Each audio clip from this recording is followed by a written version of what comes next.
di mana Indonesia fokus pada akademiknya saja. Dari SD, SMP, SMA, mereka belajar semua aspek, dan baru di perguruan tinggi mereka mulai membentuk karakter sesuai dengan apa yang ingin mereka tuju.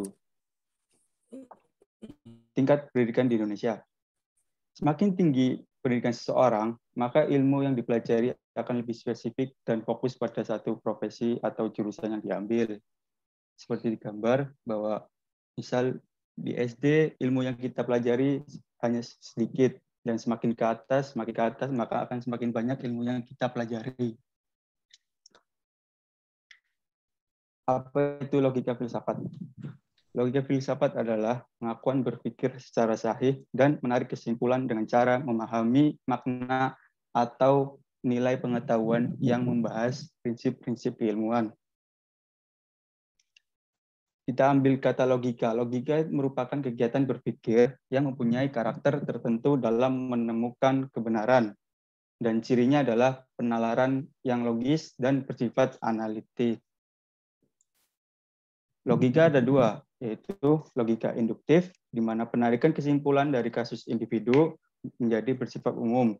Dan logika deduktif, menarik kesimpulan dari hal umum menjadi kasus bersifat individu, berasal dari dua pernyataan dan sebuah kesimpulan.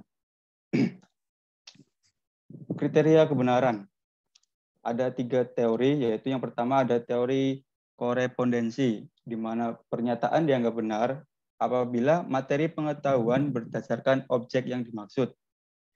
Ada teori koherensi, pernyataan dianggap benar jika koheren dengan pernyataan sebelumnya. Dan teori terakhir ada teori pragmatis, di mana pernyataan benar jika bersifat fungsional. Teori ini diukur oleh waktu ya, jadi bisa tidak permanen, ada waktunya, misal 10 tahun ke depan, bisa saja teori ini tidak digunakan. Pengertian filsafat menurut berbagai tokoh. Yang pertama ada Robert Ackerman. Beliau berpendapat bahwa filsafat ilmu dalam suatu segi adalah tinjauan kritis tentang pendapat ilmiah masa kini dengan perbandingan terhadap pendapat masa lampau yang telah dibuktikan atau dalam kerangka kriteria yang dikembangkan dari pendapat-pendapat demikian itu. Tapi filsafat ilmu jelas bukan suatu kemandirian cabang ilmu dari praktek ilmiah secara aktual. Yang berikutnya dari Lewis Whitehead. Menurut Lewis Whitehead, filsafat ilmu membahas dan mengevaluasi metode-metode pemikiran ilmiah serta mencoba menemukan dan pentingnya upaya ilmiah sebagai suatu keseluruhan. Menurut Lewis Whitehead, filsafat ilmu membahas dan mengevaluasi metode-metode pemikiran ilmiah serta mencoba menemukan dan pentingnya upaya ilmiah sebagai suatu keseluruhan. Dan ada dari Cornelius Benjamin, Michael V. Berry, Mike Borthbeck, Peter Kaus, Stephen R. Tolmin, dan selanjutnya kajian filsafat ilmu. Menurut Jujun S. Surya Sumantri dalam bukunya yang diterbitkan pada tahun 1982, fokus kajian filsafat ilmu mencakup landasan ontologis seperti objek apa yang ditelaah ilmu, landasan epistemologis seperti bagaimana proses yang memungkinkan ditambahnya pengetahuan yang berupa ilmu, dan landasan aksiologis seperti untuk apa pengetahuan yang berupa ilmu itu dipergunakan. Fungsi filsafat ilmu. Menurut Agraha Suhandi pada tahun 1989, fungsi filsafat itu adalah sebagai alat dalam mencari kebenaran dari segala fenomena atau peristiwa yang ada, untuk mempertahankan, mendukung, dan menentang atau netral pada pandangan filsafat yang lain, memberikan pengertian dan pemahaman tentang cara hidup, pandangan hidup, dan pandangan terhadap dunia, memberikan pengajaran mengenai moral dan etika yang bermanfaat terhadap kehidupan, dan sebagai sumber inspirasi serta petunjuk untuk kehidupan dalam bermacam-macam aspek dalam kehidupan itu sendiri. Menurut Ismaun, Fungsi filsafat ilmu adalah guna memberikan dasar filosofik untuk memahami berbagai konsep dan teori suatu kedisiplinan ilmu dan memungkinkan kemampuan untuk mengonstruksi teori-teori ilmiah. Dan yang ketiga ada confirmation function dan explanation function, yaitu confirmatory function berusaha untuk menjelaskan hubungan normatif antara hipotesis atau dugaan dengan evidensi atau bukti, dan explanation function yaitu berusaha memberikan penjelasan mengenai bermacam-macam fenomena, baik kecil ataupun besar secara sederhana. Masuk ke pertanyaan. Apa itu fisioterapi? Fisioterapi adalah bentuk pelayanan kesehatan yang ditunjukkan kepada individu atau kelompok untuk mengembangkan, memelihara, dan memulihkan gerak dan fungsi tubuh sepanjang rentan kehidupan dengan menggunakan penanganan secara manual, peningkatan gerak, peralatan seperti fisik, elektroterapis, dan mekanis, pelatihan fungsi, dan komunikasi. Orang yang melakukan fisioterapis disebut sebagai fisioterapis. Jadi bukan tukang pijat ya. Yang kedua, mengapa Anda ingin menjadi fisioterapis?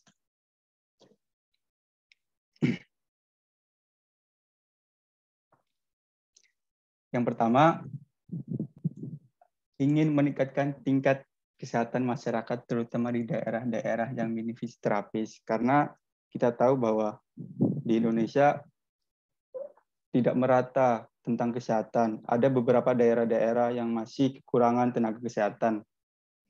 Dan yang kedua, sebagai salah satu penopang dalam meningkatkan kesejahteraan mental pasien agar proses penyembuhan berjalan dengan sangat cepat dan baik.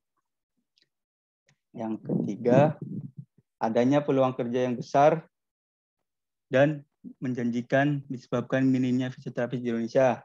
Dan yang keempat, prospek jangka panjang yang luas bagi permasalahan medis atau kesehatan di Indonesia. Pertanyaan ketiga adalah, untuk apa Anda ingin menjadi fisioterapis? Yang pertama, untuk dapat membantu orang lain dalam hal memperbaiki gangguan fungsi alat gerak tubuh, otot, tulang, sendi, dan jantung. Kemudian menggunakan proses atau metode terapi dan akan dilakukan latihan khusus agar dapat membantu pasien atau orang lain.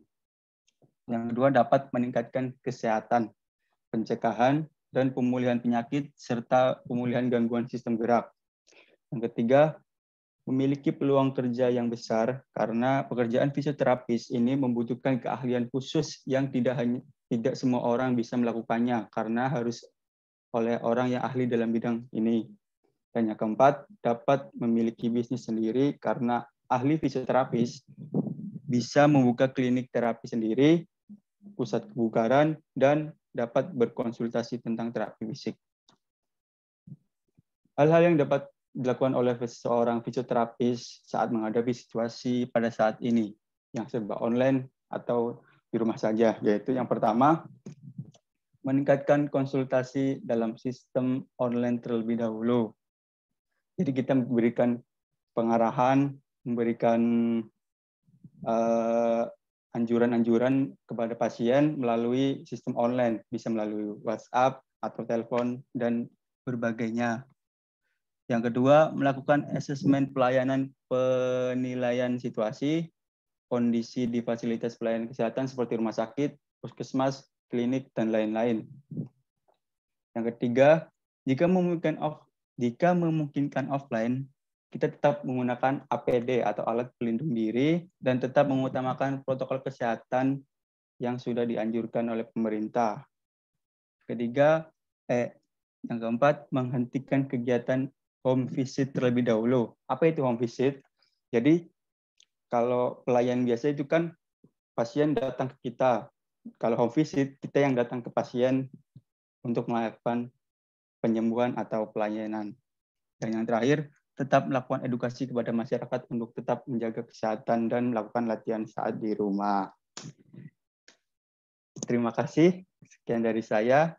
Mohon maaf bila ada kesalahan. Wassalamualaikum warahmatullahi wabarakatuh.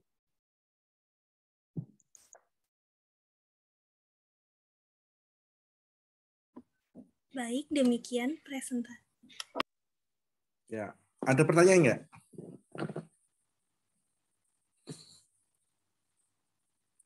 Ada pertanyaan nggak? Jadi teman-teman ada nggak yang mau tanya?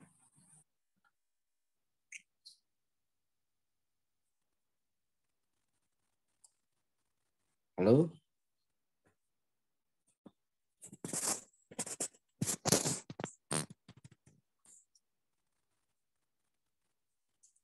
Ada yang mau tanya nggak?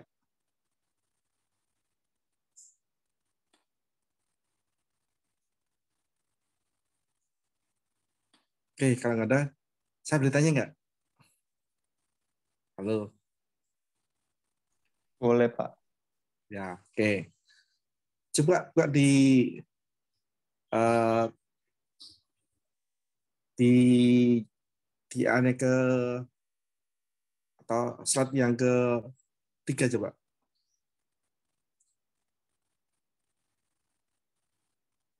Berarti saya ini share screen lagi ya, Pak? Ya, slide yang ketiga coba. Ya, baik, Pak. Sebentar.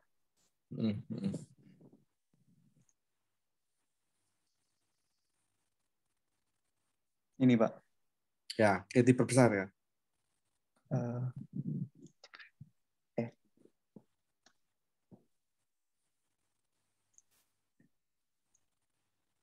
Sudah belum? Udah, Pak. Yang ketiga. Oke, slide ketiga. 1, 2, 3. Ini. Ya, itu juga. Oke.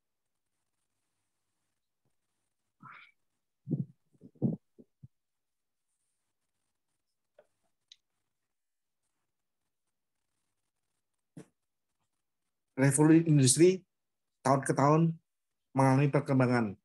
Ya. Seperti apa? Revolusi industri seperti apa? Kalau saya boleh tahu.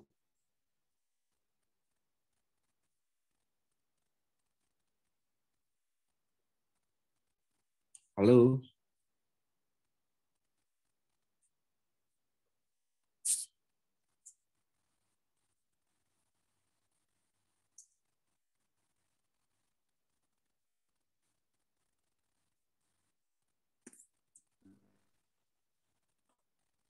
Bentuk perubahan revolusi industri seperti apa? Kok Anda tahu bahwa itu terjadi perubahan revolusi industri seperti apa?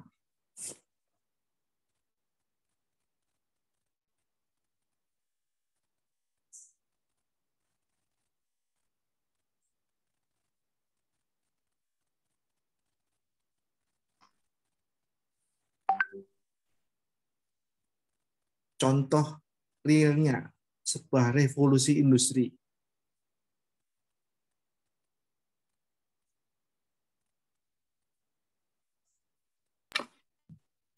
Sebelumnya Bapak, perkenalkan saya Rika Florentina Wilgar dari kelompok 1. Saya akan membantu menjawab dari pertanyaan Bapak tadi, yaitu apa itu revolusi industri dari tahun ke tahun dan contoh realnya.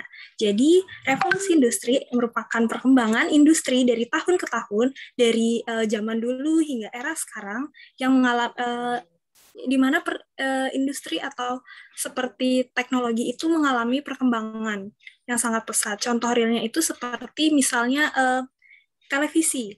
Televisi itu ketika dulu masih misalnya masih berbentuk analog dan ukurannya masih sangat besar dulu dan warnanya pun masih hitam putih. Namun sekarang televisi zaman sekarang itu berbentuk sangat tipis dan bahkan gambar atau tampilan dalam layar televisi pun berwarna-warni dan juga televisi sekarang bahkan bisa diletakkan di dinding, tidak hanya diletakkan di meja, tapi juga diletakkan di dinding. Begitu, Bapak. Ya. Ini dari jawaban saya, terima kasih. Ada lagi nggak yang lain? Ya, yang lain ada nggak? Teman yang lain? Ada nggak yang lain? Selain itu, ada nggak? Ini nggak salah, ini nggak salah. Ada lagi ya yang lain?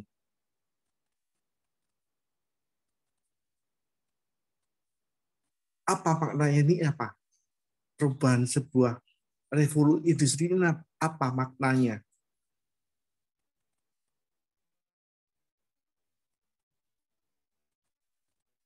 Nggak salah, kamu benar.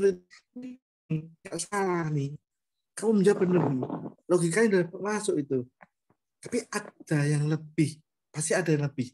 Apa? Saya izin menjawab lagi, Yuk, yang Bapak. lain. Untuk Oh revolusi, iya, nggak apa-apa. baik. Untuk revolusi industri itu maknanya peningkatan dari suatu benda atau mesin dari tahun ke tahun yang semakin membaik, yang semakin berinovasi untuk agar bisa menjadi lebih praktis dalam penggunaan atau penciptaannya. Terima kasih. Ya. Yang lebih tajam lagi.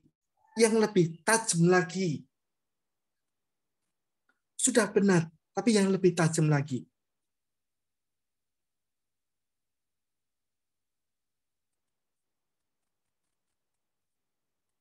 Ayo, apa? Assalamualaikum Pak.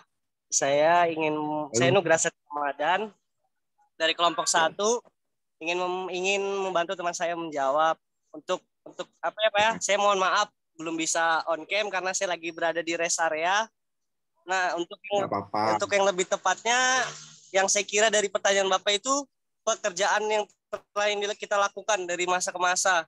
Jadi saat dulu tuh kita masih pakai mesin, dan dalam hal pendidikan pun kita masih kayak terlalu sulit untuk mencari. Contohnya tuh kalau dulu kerjaan kita pakai mesin, semua manusia turun, mesin dinyalakan lah anggapannya. Terus dari berubah menjadi conveyor belt, yang artinya kita membutuhkan alat-alat yang lebih mudah perkembangannya, menaikkan zamannya. Dan di saat itu juga buku telah diciptakan untuk pembelajaran lebih mudah. Kayak buku-buku itu sudah banyak diproduksi, dan pada akhirnya meningkat lagi dari tahun untuk menjadi komputer.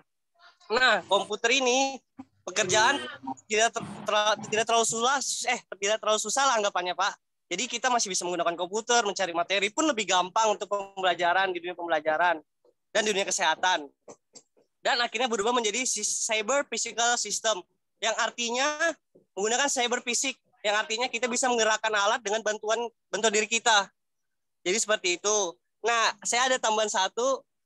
Untuk tahun yang sekarang, kita bisa menambah dengan robot. Sekarang manusia tidak perlu bekerja lebih ekstra karena ada bantuan robot yang kita telah ciptakan saat ini. Seperti itu, Pak. Sekian, terima kasih. Wassalamualaikum warahmatullahi wabarakatuh. Ya. Oke, nggak salah. Benar apa yang saya katakan tadi. Tetapi humanisme nggak? Muncul humanisme nggak? Menurut saya tergantung kemanusiaan itu. Kalau misalnya pekerjaan berat seperti pembangunan, sistem robot pun atau komputer termasuk humanisme, mengurangi korban kecelakaan terjadi saat pekerjaan. Seperti itu, Pak. Daripada kita mengorbankan nyawa seseorang untuk membangun atau membentuk sesuatu, lebih baik kita menggunakan sistem robot atau komputer saat ini. Seperti... Ya, oke, nggak salah. Ya. Maksud dari revolusi apa sih?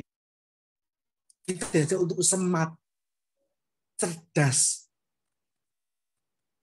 Sesungguhnya itu. Kita diajak untuk cerdas, smart. Berpikirlah smart, cerdas. Apapun. Dan kita manusia itu makhluk yang sifatnya sosial, psikososial. Jangan lupa itu esensinya. Manusia itu psikososial. Yang tadi kata tidak hati nurani, rasa kemanusiaan hilang. Akhirnya apa? Robot aja. Karena robot itu makin ganas nggak? Makin ganas. Salah ya, sudah. Karena toleransi. Apa seperti itu?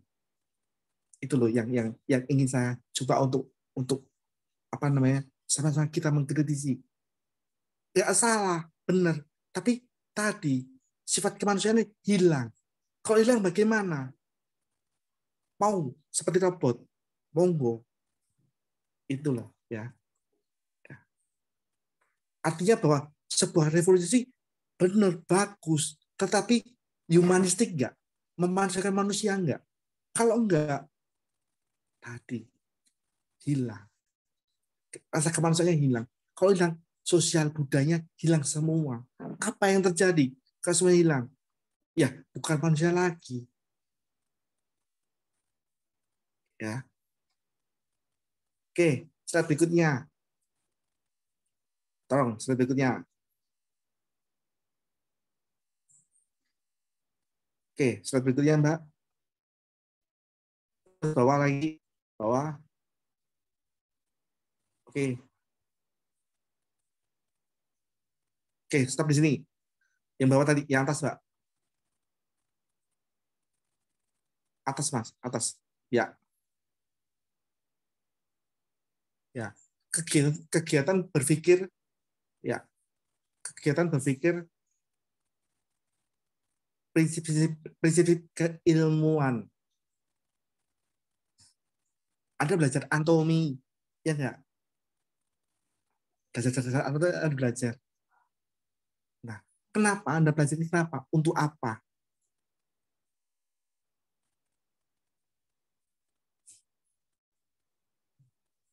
Halo? Kenapa Anda ingin belajar anatomi? Kenapa Suta harus belajar anatomi? Padahal di kedokteran kan ada kan anatomi ada kan. Kenapa harus Anda belajar anatomi? Juga harus belajar anatomi.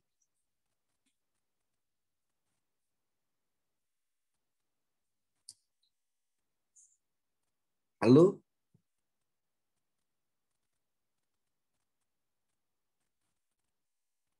Halo?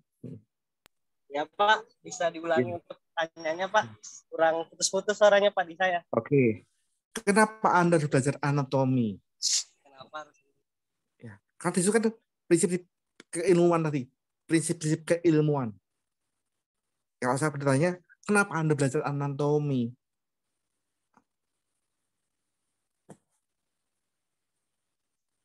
Saya ingin menjawab lagi Pak, Nugraha Satya Ramadan.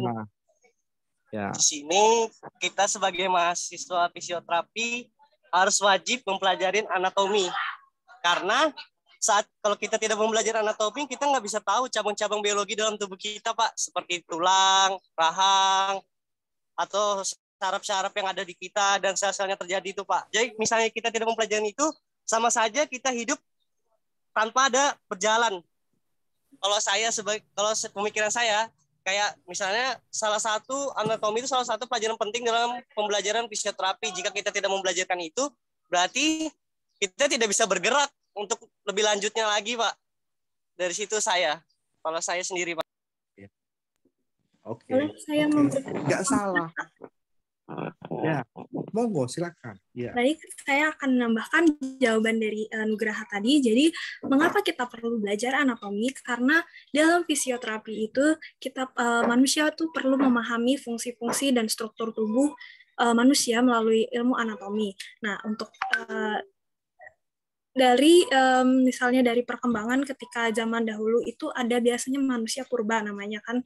Nah, untuk strukturnya itu sangat berbeda dengan kita manusia zaman sekarang. Sehingga ilmuwan-ilmuwan perlu melakukan pemeriksaan dan juga membuat teori-teori mengenai manusia purba itu perlu mempelajari anatomi untuk mengetahui perubahan seperti apa dan mengapa perubahan itu bisa terjadi dalam manusia purba hingga menjadi manusia sekarang, mengenai fungsi dan struktur tubuh dari anatomi itu sendiri. Begitu, Pak. Terima kasih. Ya. Pada anatomi kita dari zamannya mbah-mbah dulu sampai sekarang sama, cuma sama. Apa yang membuat beda di situ? Apa yang berbeda? Kenapa prinsip-prinsip keilmuan itu menjadi penting? Ya. Inilah kerjaan kita sebagai logika kita berpikir begitu. Kenapa saya belajar anatomi? Oh, karena tadi Anda sampaikan tadi nggak salah. Karena memang kita harus menjalani bertemu dengan anatomi. Kenapa? Karena anatomi bagian dari sebuah pemeriksaan. Kita periksa. Nggak salah.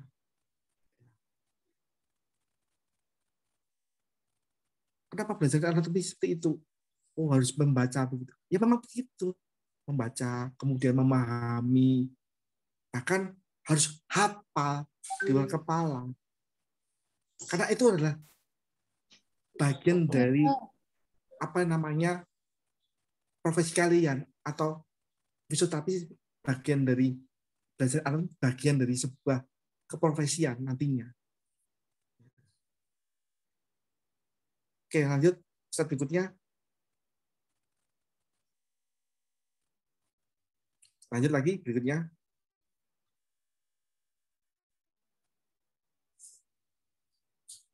Oke, stop di sini.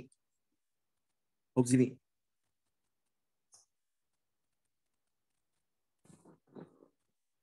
Sebelumnya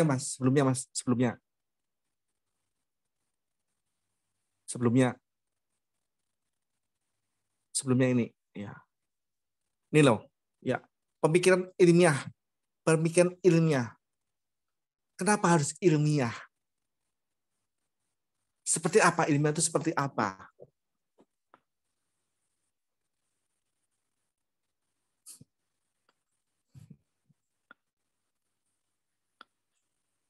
Kata ilmiah itu seperti apa? Ilmiah.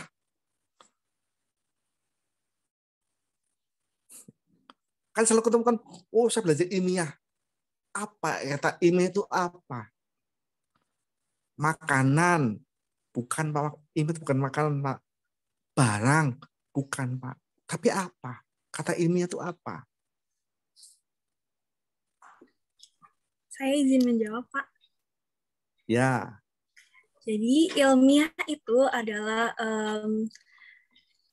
suatu pernyataan atau pendapat yang mohon maaf, itu merupakan suatu pernyataan yang bersifat ilmu atau yang sudah dibuktikan oleh para ilmuwan dengan cara melakukan pengamatan atau observasi dari tahun ke tahun untuk dapat didapatkan pembuktian yang benar mengenai pernyataan atau ilmu tersebut. Terima kasih, Pak.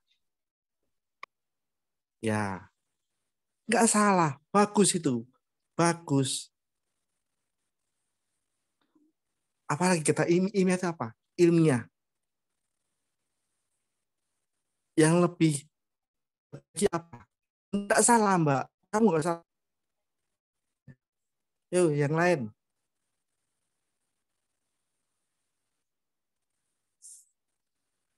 Ayo, apa?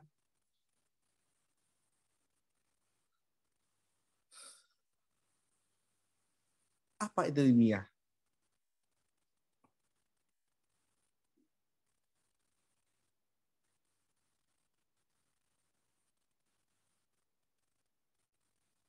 Hubungannya apa dengan mata kita? Mohon maaf, dengan mata kita, dengan pendengar kita, dengan tangan kita, hubungannya apa dengan kata ilmiah tadi?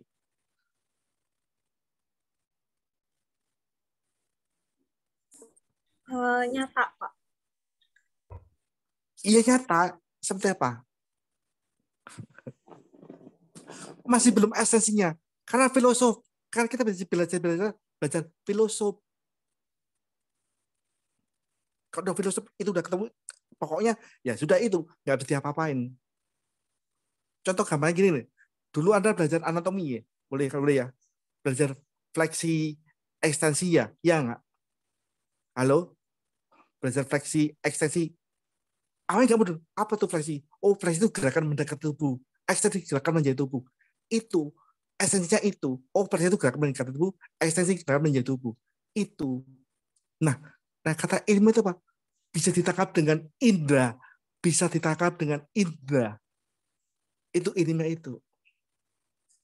Selama ditangkap dengan indera, berarti bisa diilmiahkan. Contoh misalnya, saya bilang azab, tahu nggak azab? Tahu nggak azab? Tahu nggak azab? Putus-putus, Pak. Apa itu, Pak? Azab, azab, tahu nggak ini? Halo, nggak tahu. Itu nggak ilmiah, azab nggak ilmiah, nggak bisa tetap dengan indra. Itu apa? Aneh. Paham maksud saya? Azab. Ini kan aneh ini. Bahasa apa ini? Bahasa nggak ada, bahasa azab nggak ada. Good morning. Oh, selamat pagi maksudnya begitu. Oh, ada maknanya itu. Nah, azab nggak ada. Azab itu apa? Ya, kata ilmu tadi bisa ditangkap dengan indera kita. Mau indera pencernaan, penglihatan, atau apapun, ini adalah indera kita bisa melihat, bisa menangkap. Itu adalah ilmiah. Oke, bisa dipahami? Bisa, Pak. Terima kasih, Pak. Ya. Terima kasih, Ya. Pak. Ya. Saya bukan berarti salah, bukan. Tapi kita harus tahu esensinya dulu. Apa fundamentalnya. Kenapa? Kita diajak untuk berpikir kritis. Nah, seperti itulah seorang ilmuwan harus begitu. Kritis. Oke, cukup kelompok ini. Lanjut kelompok berikutnya.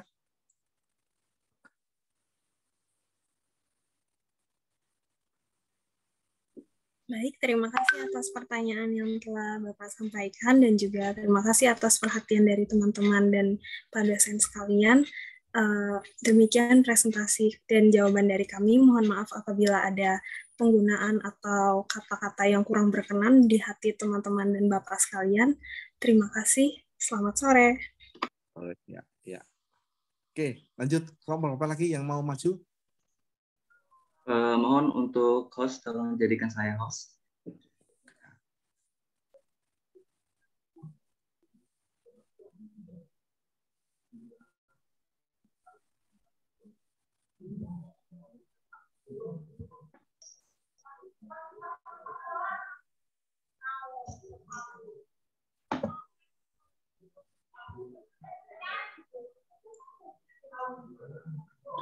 Baik, apakah sudah terlihat PPT kami? Ya, masuk, Mas. Masuk. Oke. Baik.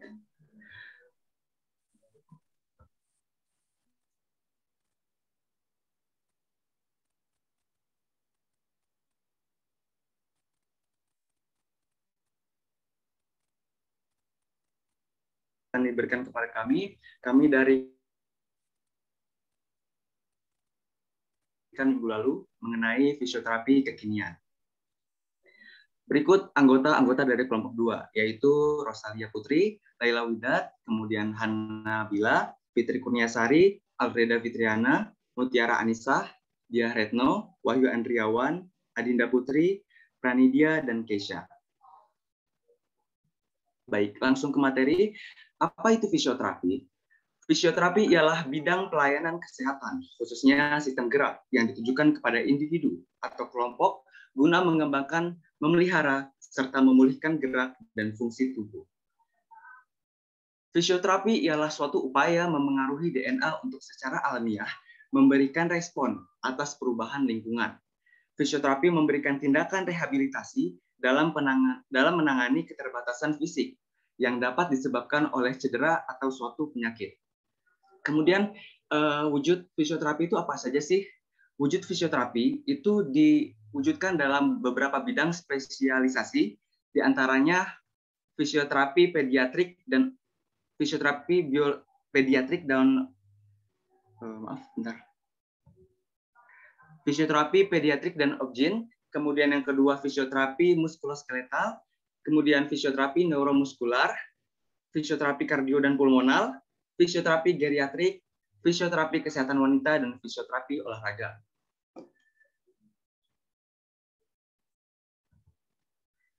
Metode penanganan yang diterapkan kepada pasien dalam fisioterapi diantaranya program pelatihan, teknik elektroterapi, fisioterapi manual, dan teknik okupasi. Dalam menangani pasien, fisioterapi menggunakan beberapa alat.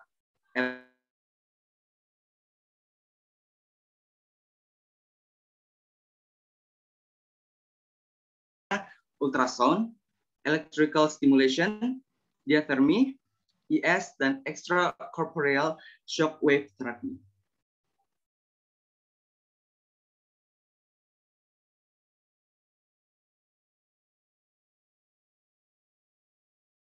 Dan pola perilaku. Profesi fisioterapi ini melibatkan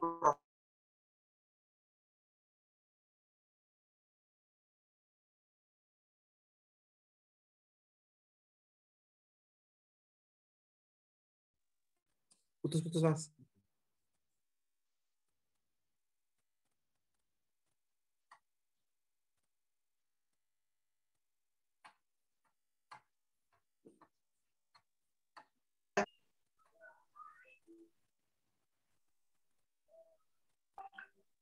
Mohon maaf, apakah suara saya terdengar jelas? Oke, lanjutkan. Oke, lanjutkan. Sudah jelas sekarang. Baik. Ya. Kriteria yang dimiliki seorang profesi fisioterapi yaitu memiliki latar belakang pendidikan fisioterapi, berpengalaman dan mengikuti training fisioterapi, memiliki komunikasi yang baik untuk memotivasi pasien. Fisioterapi juga dimaknai sebagai ilmu yang di dalamnya bertujuan untuk mengembalikan kemampuan gerak dan fungsi tubuh pada orang yang mengalami cedera, yang berkaitan dengan nilai kemanusiaan dengan kewajiban untuk menolong sesama. Lalu, bagaimana sih konsep dari fisioterapi di masa kini? Dalam menyesuaikan perkembangan zaman, fisioterapi pun berkembang dalam konteks yang ada di dalamnya. Di zaman modern ini, fisioterapi haruslah berinovasi agar dapat maju dalam bidang kualitas dan komunikasi, guna tetap eksis di era yang serba cepat ini. Perkembangan di era modern saat ini, muncul beberapa teknologi-teknologi yang mana menyokong dalam berbagai bidang, salah satunya bidang kesehatan. Mulai tersedianya alat teknologi kesehatan, sangat membantu fisioterapis dalam melakukan pelayanan terhadap pasien. Dengan begitu, segala proses tindakan penanganan akan dimudahkan dan mencapai kepuasan atas hasil terlaksana secara maksimal, yang tentunya dikarenakan penggunaan teknologi tersebut. Selanjutnya, tantangan bagi fisioterapi di masa depan. Terdapat 3 jenis tantangan yang nantinya akan dihadapi bagi profesi fisioterapi di masa kini dan nanti. Di antaranya, yang pertama, berkembangnya teknologi dan bersaing dengan robot. Kemajuan dunia di bidang teknologi memungkinkan pengalihan peranan fisioterapis oleh teknologi. Kemudian yang kedua, ancaman tergesernya fisioterapi oleh bidang lain. Ancaman terganti oleh profesi dan tenaga medis lainnya dan obat-obatan tradisional. Dan yang terakhir, yaitu kecepatan komunikasi dalam memperoleh informasi pengetahuan baru. Cepatnya penyebaran ide atau inovasi ilmu pengetahuan akan fisioterapi yang berguna dan dapat diterapkan di masa yang akan datang.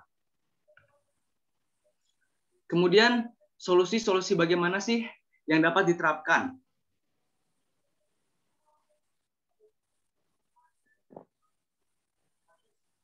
Sebelumnya masih terdengar jelas suara saya? Ya. Oke. Baik. Lanjut. Baik, saya lanjutkan. Solusi yang pertama yaitu perlunya kemahiran dalam menggunakan teknologi. Seorang generasi fisioterapi milenial haruslah berkeahlian dalam dunia teknologi dan berketerampilan dalam mengontrolnya. Hal ini bertujuan agar seiring berkembangnya teknologi, seorang fisioterapis dapat memanfaatkan teknologi secara maksimal di bidangnya. Teknologi, baik itu alat bantu dalam penanganan fisioterapi ataupun berbentuk robot, itu perannya hanyalah membantu manusia dalam bidang-bidang yang diemban. Mereka hanya membantu, bukanlah menggeser kedudukan sebagai tenaga fisioterapis. Artinya, kita harus bisa mengontrol teknologi tersebut agar posisi kita hanya tetap dibantu tetap sebagai fisioterapis, namun dibantu oleh teknologi yang berkembang pada masa ini. Kemudian solusi yang kedua, yaitu pertahanan eksistensi fisioterapi.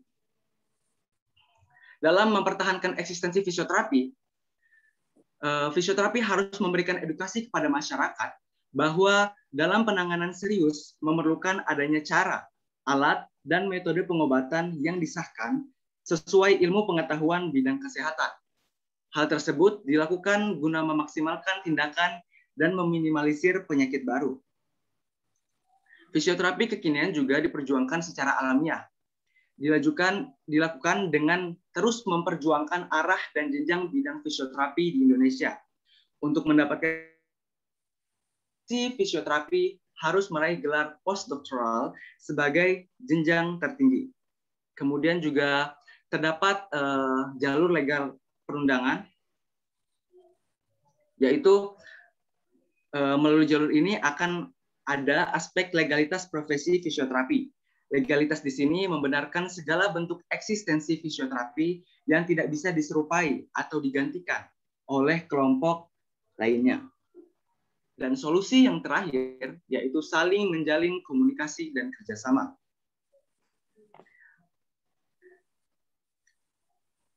Komunikasi yang tulus ditunjang pula dengan alat, yaitu contohnya yaitu alat ATFG sebagai media penyembuh utama. Keterampilan berkomunikasi terapis dapat membantu mengurangi keluhan sakit dari pasien. Seorang terapis tidak akan dapat menemukan kemauan pasien untuk meminta disembuhkan bila terapis gagal membangun hubungan personal antara terapis dan pasien. Komunikasi penuh ketulusan akan membangun relasi keterbukaan antara pasien relasi keterbukaan agar pasien dapat leluasa menjelaskan keluhan yang diderita serta menceritakan umpan balik apa yang dirasakan pasien setelah pasien diterapi. Baik, sekian dari kelompok kami. Mungkin itu saja yang dapat kami jelaskan. Kurang lebihnya mohon maaf. Wassalamualaikum warahmatullahi wabarakatuh. Waalaikumsalam. Oke. Mas, judulnya Mas, judulnya. Judul, baik Pak. Ya.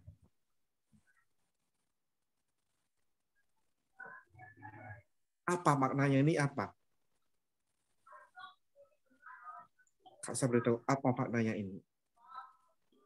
Makna dari fisioterapi kekinian. Makna dari fisioterapi kekinian yaitu bidang fisioterapi yang mana maju atau berkembang mengikuti era atau zaman yang nantinya menyesuaikan yang ada di dalamnya, termasuk di mana di sini di era ini yaitu adanya perkembangan teknologi. Kan? Nah, berarti maksudnya di sini fisioterapi itu menyesuaikan aspek-aspek teknologi ataupun aspek-aspek lain yang sesuai dengan era masa kini. Mungkin seperti itu, Pak. Oke. Selain itu, Mas, selain itu apa lagi? Oke, selain itu, Mas, nggak salah, Mas, nggak salah. Apa makna fisioterapi kekinian itu apa, toh?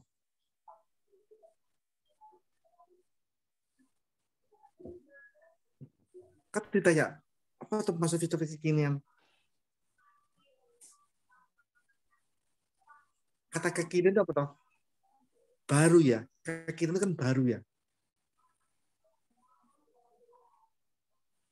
Iya nggak? Apalagi yang lebih filosofinya apa?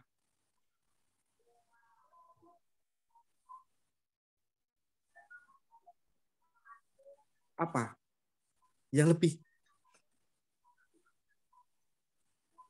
marka filsafat itu apa? Kata kekinian tadi apa?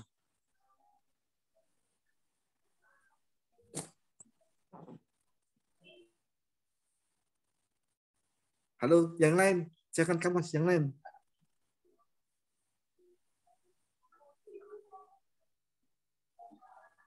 Ayo, yang lain.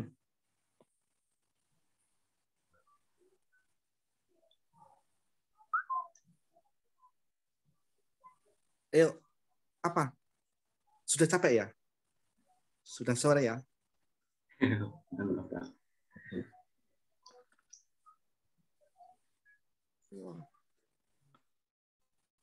Udah bagus, sudah di luar ekspektasi saya, luar biasa.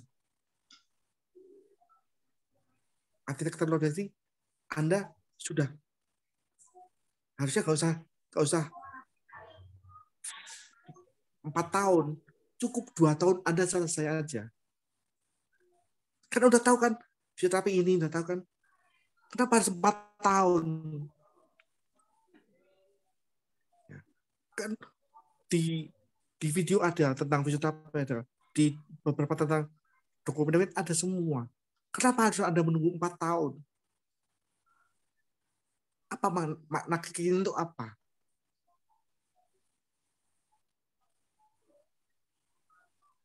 Sangat filosofisnya apa? Unggul.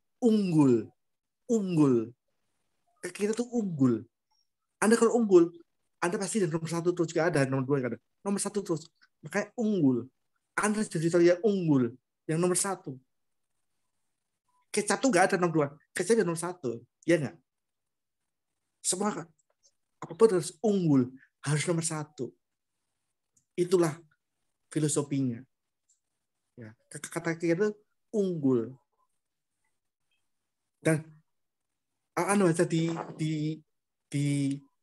apa namanya, kalau Anda berpendidikan di kita di UMS, ya di coba baca di UMS, fisioterapi unggul 1 kan, nomor 1 pastinya, karena secara diakui bahwa kita unggul, secara akademik diakui nomor 1, ya enggak?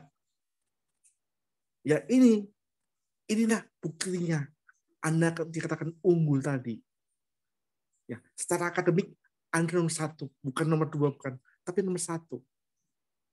Nah, Anda harus berbangga di situ. Jangan Anda malah makin enggak, banggalah bahwa Anda sekarang menjadi pendidikan yang unggul, yang nomor 1. Ya. Paham? Halo? Mohon maaf Pak, tadi saya keluar sebentar karena gangguan sinyal. Oke. Jadi kata unggul tuh Anda nomor 1. Kekinian tuh Anda unggul. Di jalur pendidikan Anda unggul. Coba Anda buka di apa daftar pendidikan kita. Pasti nomor 1, nggak ada nomor 2 ada. Ini adalah menunjukkan bahwa Anda itu sekarang hidup menjadi unggulan. Anda harus bangga di situ. Bagaimana implementasi? Tadi ada fisioterapi A, B, C, D, bagian. Nah, silakan Anda sekarang mau di mana posisinya Anda sekarang ini? Fisioterapi apa yang Anda pikirkan sekarang ini?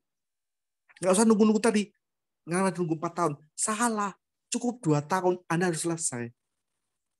Kata selesai ini berarti ya ternyata proses tetap diikuti, tapi bagaimana Anda harus segera mungkin secepat-cepatnya, jangan menunggu. Kenapa? Teknologi informasi begitu dibuka seluas-luasnya. Anda dan saya nggak ada bedanya sekarang ini. Nggak ada bedanya. Cuma bedanya mungkin di pengalaman kerja aja yang beda. Tapi sesungguhnya keilmuannya sama.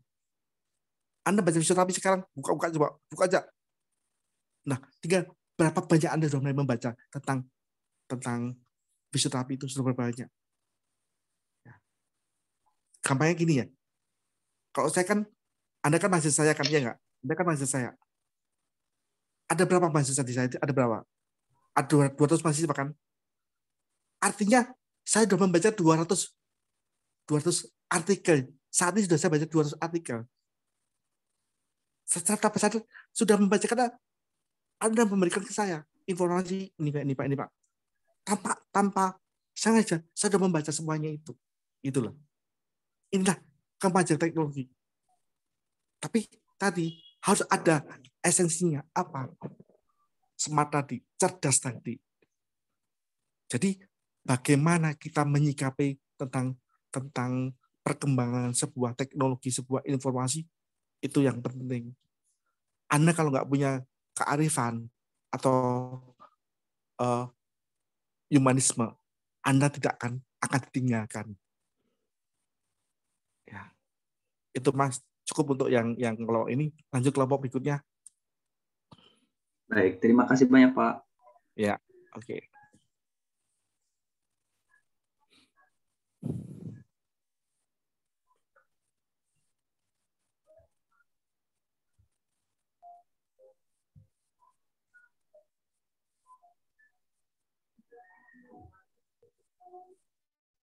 Terima kasih kepada teman-teman semua atas perhatiannya.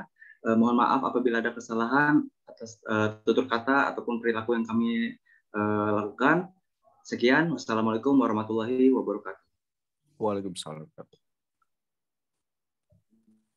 Lanjut kelompok berapa?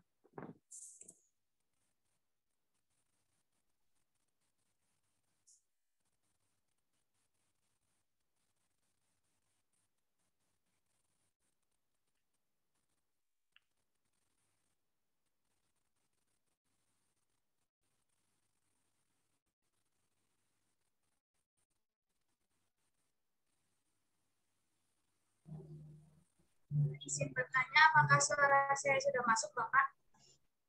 Sudah. Assalamualaikum warahmatullahi wabarakatuh. Yang terhormat Bapak Agus Widodo selaku pemangku mata kuliah Logika dan Filsafat serta rekan-rekan yang hadir pada siang hari ini. Izinkan kami dari kelompok 3 untuk mempresentasikan hasil kerja kelompok kami mengenai logika dan filsafat serta kaitannya dengan fisioterapi modern. Sebelumnya izinkan saya untuk memperkenalkan anggota kelompok 3 yang terdiri dari Arum Cahyaningsih, Aprilianti Anggraini, Alisa Anasaidina, Farah Rizky Amalia, Gita Sofwalahati, Irviana Ainunisa, Muhammad Ahyar, Nita Amalia Ageta, Puput Mardianti, Retno Andriani, dan Sri Khadijah.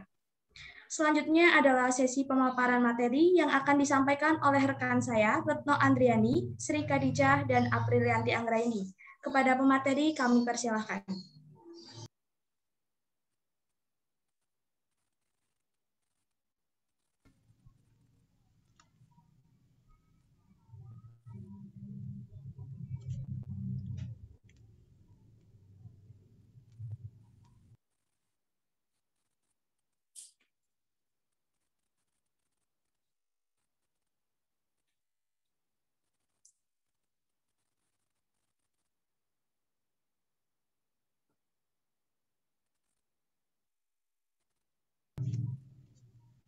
Baik, sebelumnya maaf Bapak, saya tidak bisa on cam karena sinyalnya jelek Pak di sini Pak. Oke, tak apa-apa. Monggo. Ya, baik. Yang pertama, di sini secara garis besar ada beberapa definisi. Yang pertama ada logika. Logika adalah pengkajian untuk berpikir secara sahih dalam menarik simpulan atau kebenaran.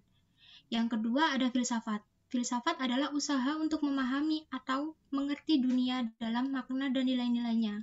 Yang ketiga ada filsafat ilmu. Filsafat ilmu adalah pengetahuan yang membahas dan mengembangkan prinsip-prinsip dasar-dasar bentuk keilmuan yang mengandung kemaknaan. Dan yang terakhir ada pengetahuan. Pengetahuan sendiri adalah kasanah kekayaan mental yang secara langsung atau tidak langsung memperkaya kehidupan kita. Logika atau yang biasa disebut hakikat penalaran secara umum merupakan kegiatan berpikir yang mempunyai karakteristik tertentu dalam menemukan kebenaran secara hakiki atau valid. Ciri-ciri penalaran ada dua. Yang pertama adanya logika atau berpikir logis, dan yang kedua ada bersifat analitik, berpikir dengan langkah-langkah tertentu. Ada dua macam logika, yaitu logika induksi dan logika deduktif. Logika induksi adalah penarikan kesimpulan dari kasus-kasus individu menjadi kesimpulan yang bersifat umum. Sedangkan logika deduktif adalah menarik kesimpulan dari hal-hal yang bersifat umum menjadi kasus yang bersifat individu.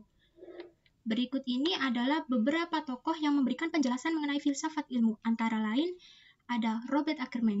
Beliau menyatakan bahwa filsafat ilmu dalam suatu segi adalah suatu tinjauan kritis tentang pendapat-pendapat ilmiah dewasa ini dengan perbandingan terhadap pendapat-pendapat lampau yang telah dibuktikan atau dalam kerangka kriteria-kriteria yang dikembangkan dari pendapat-pendapat demikian itu. Tetapi, filsafat ilmu jelas bukan suatu kemandirian cabang ilmu dari praktek ilmiah secara aktual. Dan yang kedua ada Louis Wettbeck. Menurut beliau, filsafat ilmu membahas dan mengevaluasi metode-metode pemikiran ilmiah serta mencoba menemukan dan pentingnya upaya ilmiah sebagai suatu keseluruhan. Dan yang terakhir ada Peter Gauss.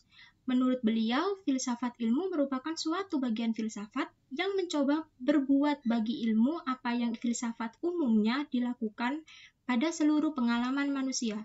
Filsafat ilmu ada dua macam. Di satu pihak, ini membangun teori-teori tentang manusia dan alam semesta dan menyajikannya sebagai landasan-landasan bagi keyakinan dan tindakan-tindakan. Di lain pihak, filsafat memeriksa secara kritis segala hal yang dapat disajikan sebagai suatu landasan bagi keyakinan atau tindakan, termasuk teori-teorinya sendiri, dengan harapan pada penghapusan kesalahan. Selanjutnya, saya persilakan pemateri berikutnya, yaitu Sri Khadijah. Terima kasih.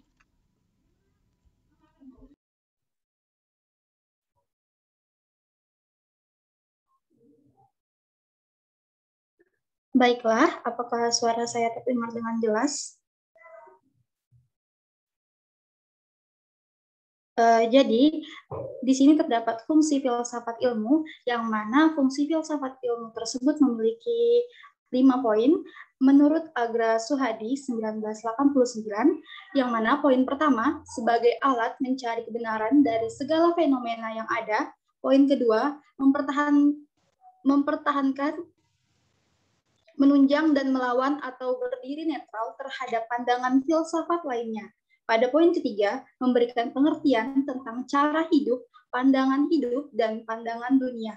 Poin keempat, memberikan ajaran tentang moral dan etika yang berguna dalam kehidupan.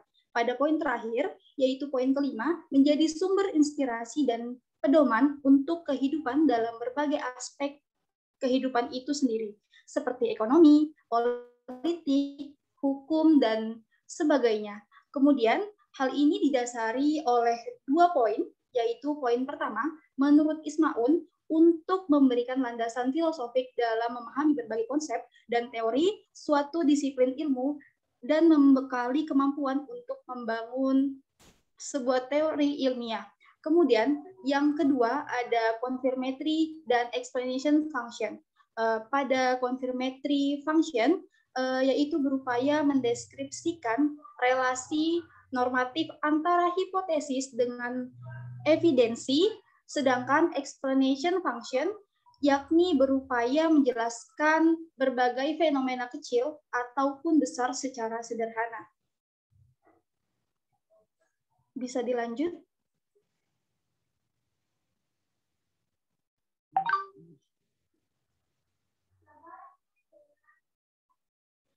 Kemudian kita masuk pada landasan dari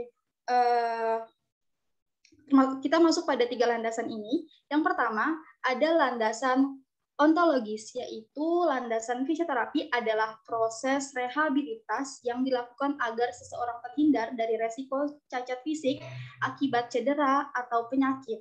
Terapi ini dilakukan dengan cara latihan fisik, terapi manual, serta pemberian edukasi dan saran pengobatan. Kemudian, menstabilkan atau memperbaiki gangguan fungsi alat gerak atau fungsi tubuh yang terganggu, yang kemudian diikuti dengan proses atau metode terapi gerak dan atau dengan peralatan.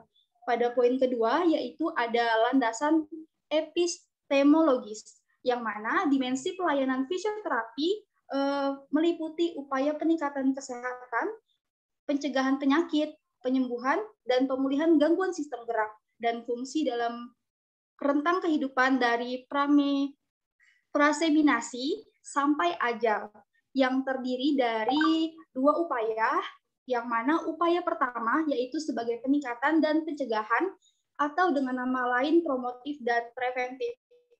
Kemudian pada poin kedua, penyembuhan dan pemulihan, atau dengan nama lain kuratif dan rehabilitatif. Dan pada poin terakhir yaitu ada landasan aksiologis, yang mana seseorang fisioterapis membantu merawat pasien dalam semua fase penyembuhan dari diagnosis awal hingga tahap pemulihan dan pencegahan pemulihan itu sendiri. Kemudian materi selanjutnya akan disampaikan oleh rekan saya yang bernama Apriliani Anggreni. Kepada rekan saya persilahkan. Baik, apakah suara saya sudah terdengar jelas? Terdengar. Ya, kita langsung ke materi selanjutnya, yaitu apa fisioterapi modern. Pada konsepnya, fisioterapi adalah bidang kesehatan yang menitik beratkan pada penyembuhan dan pemulihan fungsi anggota gerak yang terganggu. Saat ini, bidang fisioterapi mengalami beberapa perubahan sebagai respon dari perkembangan zaman. Fisioterapi yang awalnya sederhana sekarang mulai mengalami perkembangan teknologi baru dan layanan pemulihan yang serba digital. Di era pandemi seperti ini, fisioterapi jarak jauh banyak dicari dan diminati. Fisioterapi dapat mengembangkan aplikasi fisioterapi yang modern dan mudah agar dapat diakses oleh pasien sehingga pasien dapat melakukan konsultasi untuk pemulihan secara mandiri dengan panduan dari fisioterapis tersebut. Nah, mengapa fisioterapis modern? Di era globalisasi seperti ini, teknologi pastinya akan terus berkembang. Hampir semua aspek kehidupan mengalami beberapa perubahan sebagai respon dari perkembangan zaman termasuk di bidang fisioterapi. Akan sulit jadinya jika tidak mengikuti perkembangan zaman. Untuk itu diperlukan inovasi baru seperti aplikasi fisioterapi yang akan memudahkan seorang pasien untuk berkonsultasi dengan fisioterapis dalam jarak jauh.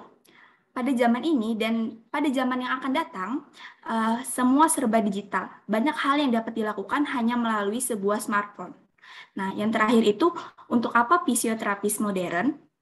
Inovasi dalam fisioterapi akan memudahkan pasien seperti aplikasi fisioterapi yang dirancang modern dan mudah digunakan akan sangat membantu khususnya di kondisi pandemi COVID-19 saat ini. Saat ini yang mengharuskan setiap orang untuk tetap di rumah, konsultasi dapat dilakukan melalui sebuah aplikasi, tidak hanya konsultasi melalui aplikasi tersebut, fisioterapis juga dapat memberikan pelayanan fisioterapi dengan datang ke lokasi kediaman pasien sehingga untuk beberapa kondisi tidak mengharuskan pasien tersebut untuk keluar rumah. Sekian saja pemaparan materi kami pada kali ini. Terima kasih, saya kembalikan kepada moderator. Terima kasih kepada pemateri. Selanjutnya adalah sesi diskusi. Kepada yang ingin bertanya, kami persilahkan.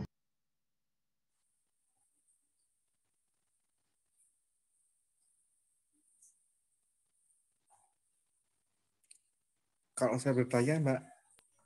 Oh, iya, Bapak. Ya. Ada nggak datanya?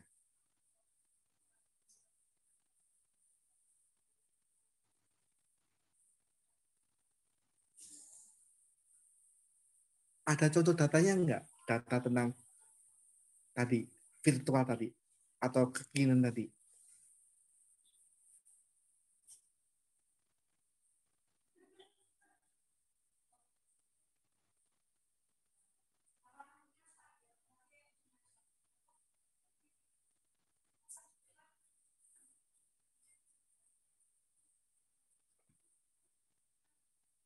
Atau faktanya ada datanya, bukti datanya ada nggak?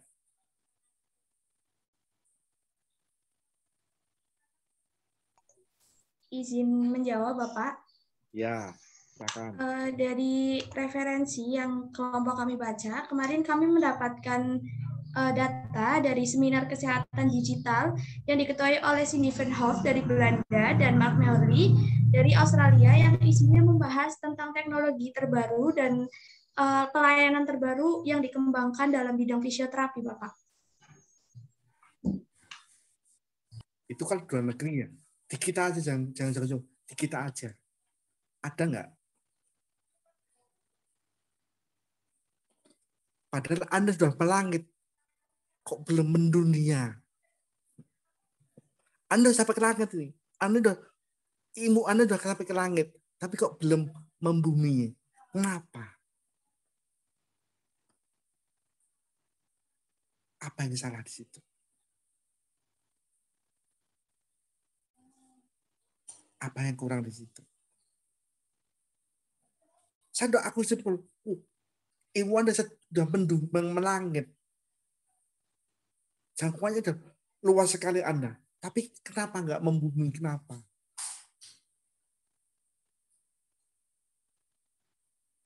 Halo?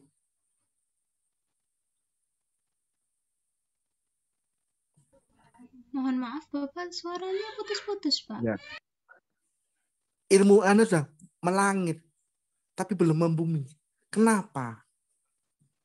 Atau data tadi masih belum, kok datanya dulu nanti. Kenapa data kita nggak ada, kenapa? Ada apa?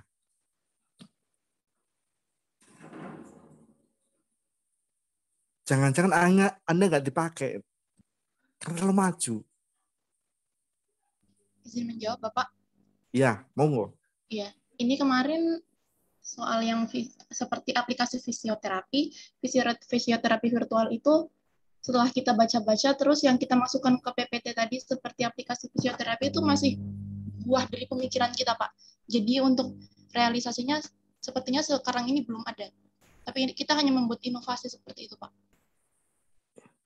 Lah iya, nggak salah kamu, nggak salah. Contohnya gampang, Grab. Tahu nggak Grab? Grab. Tahu. Nah, kena nggak di Grab itu? Kena nggak? Apa makna teknologi Grab itu? Apa maknanya? Cepat, murah, mudah. Aksesnya mudah nggak? Cepat nggak? Itu dia.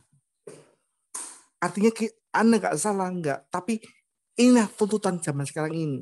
Tuntutannya begitu. Ya, contoh tadi, Grab tadi.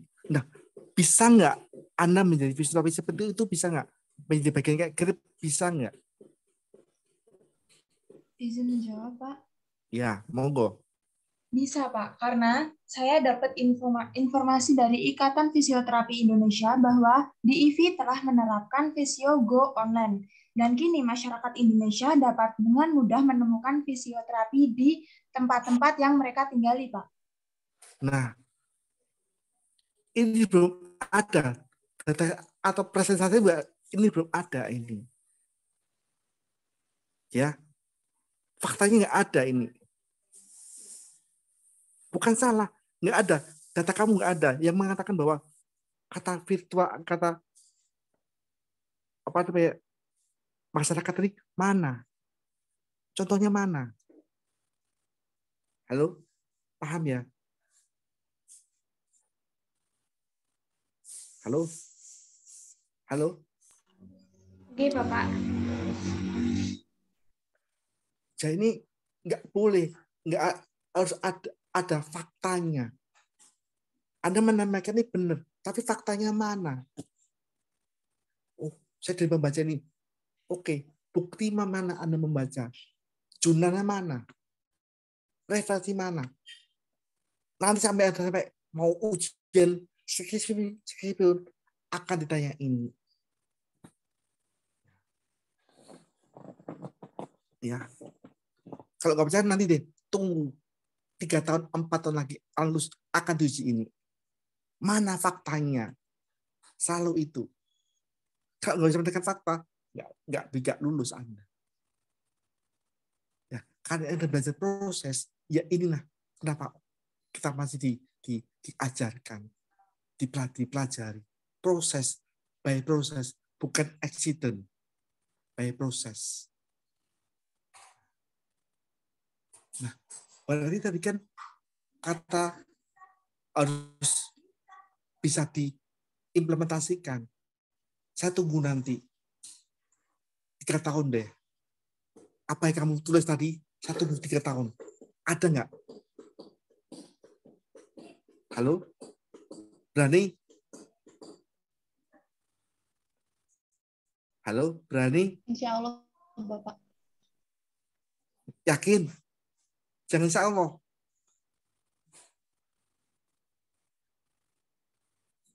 Jangan tersenyum. Yakin nggak? Kok nggak yakin? Saya nggak yakin. Padahal ini ada. Iya, Bapak. Siap. Ya. Ini adalah pemikiran Anda. Ini bukti origin pemikiran kamu. Bukan saya. Anda yang berpikir begitu. Artinya buktikan. Kalau itu adalah yang tadi kamu sampaikan tadi, buktikan. Kayak ini bagus. Ya. Artinya apa? Semua sekarang sudah smartphone semua kan. Semua menggunakan HP semua bisa kan? Iya nggak? Semua bisa punya HP semua kan? Ya, Pak. Iya, Pak. Ya. Ya. Artinya bahwa ini bisa. Ya. Kamu tinggal tadi punya apa namanya, punya pemikiran seperti itu luar biasa. Nggak salah ini. Tinggal bagaimana implementasinya, itu yang penting. Nggak boleh mengawal lagi, nggak boleh. Harus terbukti. Buktikan. Saya tunggu 2 tahun atau maksimal 4 tahun deh. Tak tunggu bener. Apakah ide kamu itu muncul atau enggak? Karena saya nggak tahu apa di suasana pandemi ini masih tahun depan tuh masih berlangsung nggak situasi pandemi ini. Kok saya masih berpikir paling banyak tahun depan baru ada sebuah apa namanya perubahan. Jadi ini adalah tantangan masa depan Anda. Ya, saya sepakat dengan apa yang kamu sampaikan. Bagus ini. Tinggal implementasinya tadi yang perlu dibuktikan. Ya. Bukan hanya tulisan-tulisan saja, tapi tidak ada atau faktanya. Itu yang ujungnya apa? Omong kosong. Mohon maaf ya. Itu kadang-kadang itu yang kadang-kadang sosok apa menjadi sebuah pemikiran, tapi harus ada buktinya. Gitu, Mbak. Mas, cukup. Lanjut satu lagi ya. Halo? Iya, Bapak. Ya. Oke. Ini dari kelompok 3 dicukupkan saja atau bagaimana, Bapak? Nah, cukup. Sudah bagus ini. Sudah bagus. Tinggal aplikatifnya. Mau saya dosen siapa yang kamu ajak untuk mengembangkan ini. Kamu harusnya dosen kamu siapa yang diajak untuk berpikir ini. Karena ini bagus ini. Karena semua masyarakat sudah smart semua, sudah punya HP semua. Artinya itu peluang itu. Ya. Ini peluang ini. Kalau di aplikasi ya berarti mohon maaf bahasa kasarnya omong doang. Mohon maaf ya. Ya, itu yang saya nggak mau itu ya. Oke, cukup. Mohon maaf sebelumnya, Pak. Aplikasi fisioterapi itu ada, Pak. Di sini di aplikasi ini ada menjelaskan bagaimana cara menggunakan kru seperti yang kami jelasin, terus cara mudah menemukan fisioterapis online juga di sini sudah ada tertera, Pak. Mohon maaf saya tidak bisa share screen, mungkin teman saya akan lakukan share screen. Nah, tapi datanya kan belum ada, Mbak. Yang memberikan data itu mana? Itu loh, Mbak. Saya artinya bukan jelek, bukan. Tapi bukti datanya mana? Halo? Mohon maaf, Pak, bukti data yang seperti apa yang Bapak inginkan?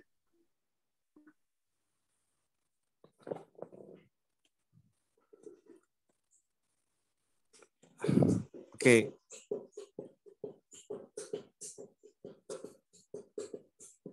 Oke, kalau saya boleh share ya.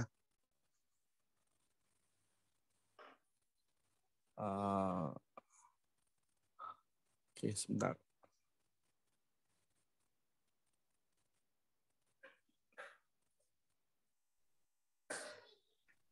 Ini merupakan contoh aplikasi yang dibuat oleh para fisioterapi, Pak. Nama aplikasinya itu bisa ditemukan di www.pilihfisioterapi.com. Ya. Cuma kan penggunanya, Mbak, sudah ada atau belum? Penggunanya sudah ada atau belum? Yang menggunakan loh, Mbak. Itu ya yang saya tanyakan, ada nggak yang menggunakan? Bapak izin menjawab. Karena di web sudah tersedia banyak aplikasi, baik materi dan latihan sendiri atau latihan mandiri di rumah, dan ternyata sudah banyak yang mengakses. Teman-teman bisa melihat di Play Store. Di situ sudah tersedia banyak pilihan aplikasi fisioterapi untuk latihan mandiri, Bapak. Untuk menangani cedera-cedera ringan seperti kesleo, sudah dapat dilakukan dari rumah sendiri dengan panduan dari aplikasi dan fisioterapis secara online. Gak salah. Tapi kalau nggak ada buktinya, seperti apa? Itu, Mbak. Ya, saya nggak nyalakan kamu, nggak. Tapi bukti realnya. Halo? Yang bisa dirasakan.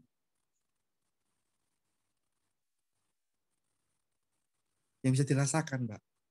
Masyarakat sudah merasakan belum? Oh, Jakarta, Pak. Oh, Jakarta aja. Bagaimana dengan seluruh Indonesia tadi yang ada kan menanyakan bagaimana dengan seluruh Indonesia? Itu PR-nya. Halo? Berarti ini adalah tantangan ke depan. Enggak salah, enggak. Tapi bisa enggak? Saya tunggu 3 tahun lagi. Harus ada jawabannya. Ya, itu. Baik, terima kasih Pak. Mungkin kami cukupkan untuk presentasi dari kelompok 3. Kurang lebihnya kami mohon maaf dan terima kasih atas perhatiannya. Wassalamualaikum warahmatullahi wabarakatuh. Waalaikumsalam warahmatullahi wabarakatuh. Masih ada lagi nggak yang presentasi? Sudah habis? Habis? Masih ada, Pak. Kelompok 4. Oh ya, oke. Oh, terakhir ya, kelompok 4 ya.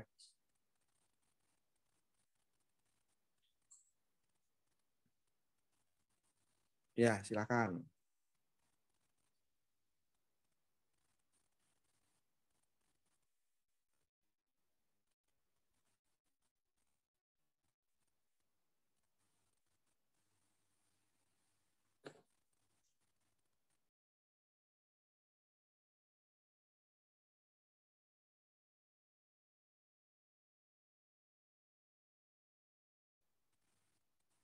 Oke, silakan. Sudah masuk. Assalamualaikum warahmatullahi wabarakatuh. Perkenalkan, nama saya Indudini, perwakilan dari kelompok 4, yang anggotanya ada Alvin Fernanda Irwansyah, Rafika Sakina Putri, Andini Nurul Fadila, Intan Dwi Apriliani, Husna Tiara Fadila, Arifia Nuraini, Fitri Aulia Nafal, Rafika Hasmilvia, dan Chandra Arung Aryani. Di sini saya akan menjelaskan tentang ilmu filsafat dan hubungannya dengan fisioterapi. Saya akan sedikit membahas singkat apa itu logika. Logika adalah hasil pertimbangan akan pikiran yang diutarakan lewat kata yang dinyatakan dalam bahasa. Nah, filsafat adalah ilmu tentang pencarian makna dari berbagai macam hal. Sedangkan filsafat ilmu adalah filsafat dengan pokok bahasa ilmu sebagai inti dari apa yang dipertanyakan mengenai kebenaran. Nah, ada beberapa poin-poin pokok dalam bahasan tersebut. Yang pertama, hakikat ilmu itu sendiri. Yang kedua, tujuan dari ilmu. Yang ketiga, metode ilmu. Yang keempat, bagian-bagian ilmu. Yang kelima, jangkauan ilmu. Yang keenam, hubungan ilmu dengan masalah, kehidupan atau filosofi yang lain seperti nilai, etika, moral, dan kesejahteraan manusia. Nah, saya akan membahas lebih rinci lagi. Logika itu berasal dari kata Yunani atau logos yang berarti hasil pertimbangan akal pikiran yang diutarakan lewat kata dan dinyatakan dalam bahasa. Logika berasal dari Yunani, logos yang berarti ucapan, kata, akal, budi, dan ilmu. Nah, dalam berpikir itu menunjukkan suatu bentuk kegiatan akal yang khas dan terarah. Tetapi dalam hal ini, hasil lamunan dan hayalan itu tidak termasuk dalam kegiatan berpikir. Nah, menurut Jujun S. Sumantri, logika sendiri adalah penarikan kesimpulan sebagai pengkajian untuk berpikir secara tepat. Terdapat berbagai cara dalam penarikan kesimpulan, yakni logika induktif dan juga logika deduktif. Logika induktif adalah penarikan kesimpulan dari kasus-kasus individual, nyata menjadi kesimpulan yang bersifat umum. Sedangkan logika deduktif adalah penarikan kesimpulan dari hal yang bersifat umum menjadi kasus yang bersifat individual atau khusus. Dari segi kualitasnya logika itu dibagi menjadi dua. Yang pertama, logika naturalis adalah sebuah percakapan berlogika berdasarkan kemampuan akal bawaan manusia, dan yang kedua adalah logika ilmiah, yaitu berpikir atas dasar upaya yang telah dirumuskan sebagai ilmu pengetahuan yang dapat dipelajari. Nah, logika artifisial dibedakan menjadi dua macam. Yang pertama, logika material atau logika mayor, yaitu logika yang mempelajari langsung pekerjaan akan dinilai hasil-hasil langkah logika formal.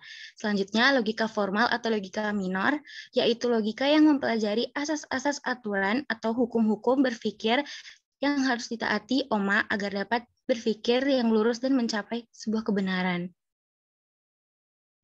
Nah, filsafat ilmu sendiri adalah bagian dari filsafat yang menjawab beberapa pertanyaan mengenai hakikat ilmu. Filsafat ilmu berusaha menjelaskan masalah-masalah seperti apa dan bagaimana suatu konsep dan pernyataan dapat disebut sebagai ilmiah, bagaimana konsep tersebut dilahirkan, bagaimana ilmu dapat dijelaskan, dan memperkirakan serta memanfaatkan alam sebagai teknologi. Nah, filsafat berasal dari kata Yunani filosofia yang berarti cinta kebijaksanaan. Ini merupakan bidang pemikiran manusia yang paling penting karena bercinta untuk mencapai makna hidup yang paling hakiki. Manfaat filsafat dalam kehidupan adalah dengan kita belajar filsafat, seseorang cenderung berpikir kritis dan mempermasalahkan hakikat persoalan dan memperbanyak jawaban yang dikembangkan. Juga memilih dan bertingkah laku dan bertindak berdasarkan keyakinan yang kita panuti. Dan juga pencarian dan penuntasan masalah itu banyak terbantu dengan filsafat, sebab filsafat adalah suatu bagian dari keyakinan dan tindakan kita meski kebanyakan hal itu tanpa kita sadari. Selanjutnya akan dijelaskan oleh teman saya. Baiklah, saya akan melanjutkan presentasi dari teman saya. Fisioterapi dalam bidang olahraga. Apa itu fisioterapi dalam bidang olahraga? Untuk apa diadakan fisioterapi di bidang olahraga? Dan mengapa fisioterapi berperan penting dalam dunia olahraga? Apa itu fisioterapi dalam bidang olahraga? Fisioterapi olahraga adalah cabang fisioterapi khusus untuk menangani cedera dan masalah yang berkaitan dengan aktivitas olahraga. Cedera olahraga memang berbeda dengan cedera sehari-hari. Atlet biasanya membutuhkan penanganan sesegera mungkin agar tidak terjadi hal-hal yang tidak diinginkan, serta kinerja penanganan yang tepat ditempatkan pada tubuh mereka, yang menekankan otot, persendian, dan tulang hingga batasnya. Fisioterapi dalam bidang olahraga bertugas membantu menurunkan resiko cedera otot akibat latihan dalam intensitas tinggi, membuat program-program latihan untuk atlet yang cedera, membuat penilaian terhadap cedera-cedera yang terjadi, membuat program latihan spesifik yang sesuai dengan jenis olahraga, atau memberi nasihat mengenai makanan yang dikonsumsi. Yang kedua, mengapa fisioterapi berperan penting dalam dunia olahraga? Karena fisioterapis bisa memberikan input kepada pelatih mengenai program pencegahan cedera yang dilakukan di luar jam latihan. Setiap pemain itu punya riwayat cedera masing-masing. Hal itu akan menimbulkan beberapa masalah apabila mereka tidak ditangani dengan baik. Ketika terjadi seperti itu, fisioterapislah yang bertugas melakukan penanganan cedera untuk mencegah ketika ada atlet yang mengalami cedera, tetapi setelah itu mereka tidak bisa melanjutkan ke dalam pertandingan tersebut. Hal itu akan menjadi kegagalan bagi tim fisioterapis. Dan yang terakhir, untuk apa diadakan fisioterapi di bidang olahraga, yaitu untuk menyediakan pelayanan kesehatan yang ditunjukkan untuk individu atau kelompok di mana upaya mengembangkan, memelihara, dan memulihkan gerak dan fungsi sepanjang daur kehidupan dengan menggunakan modalitas fisik, agen fisik, mekanisme gerak, dan komunitas. Selanjutnya, tugas-tugas seorang fisioterapis olahraga. Yang pertama, membuat program-program latihan dengan para atlet yang mengalami cedera. Yang kedua, membuat penilaian terhadap cedera-cedera yang terjadi. Yang ketiga, membuat program latihan yang spesifik sesuai dengan jenis olahraga. Dan yang terakhir, memberi nasihat tentang asupan nutrisi yang dibutuhkan oleh para atlet. Dalam sebuah tim olahraga, seorang fisioterapis akan memberi masukan kepada pelatih mengenai situasi dan kondisi dari seorang pemain. Fisioterapis juga menyiapkan porsi latihan khusus dan terpisah untuk pemain yang cedera.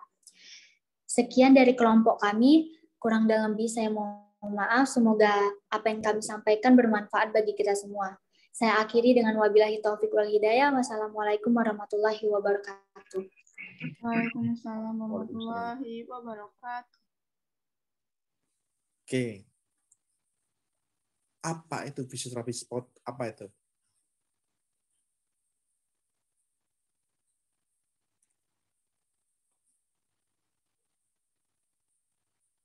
Apa itu fisioterapi sport?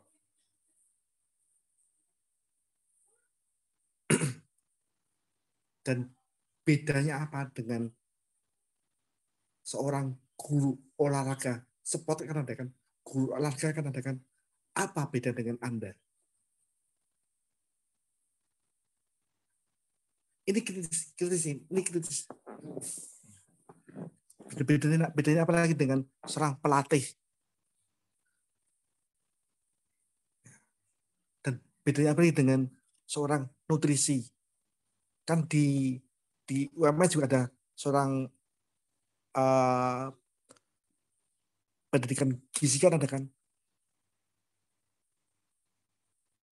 Nah, inilah yang harus dipikirkan, yang harus dipahami. Ya, sudah benar semua. Apa yang kamu sampaikan sudah benar. Tapi apa yang menjadi bagian irisan kamu di mana?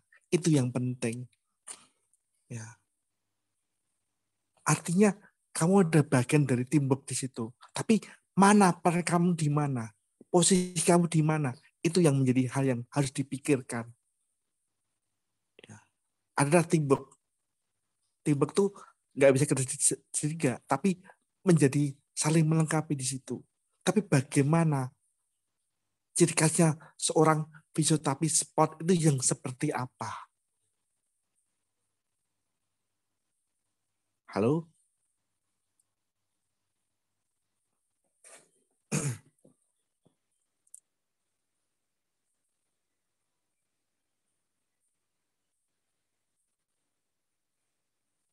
Bisa menjawab? Atau PR saja nih? PR saja. Semuanya.